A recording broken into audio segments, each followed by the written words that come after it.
مهما الواحد يلف ويشرب قهوة كتير بتفضل القهوة التركي هي اللي بتعدل برضو المزاج.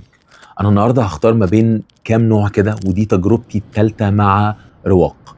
انا عندي محمد افندي واحمد افندي وقهوة دونيسي. خلينا كده ناخد محمد افندي.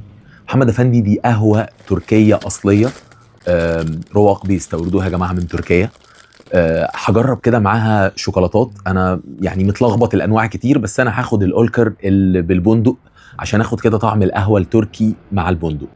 ودي قهوه تركي فبيبقى طحنتها شويه مختلفه عن اللي عندنا، بيبقى وشها اخف سنه بسيطه، بس صدقوني لازم تدوقوها لان هي بتبقى مختلفه تماما.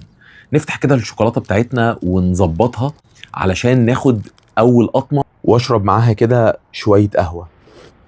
مش هبالغ لو قلت ان دي واحده من احلى القهاوي التركي اللي انا دقتها مؤخرا، ومع الشوكولاته طعمها حكايه.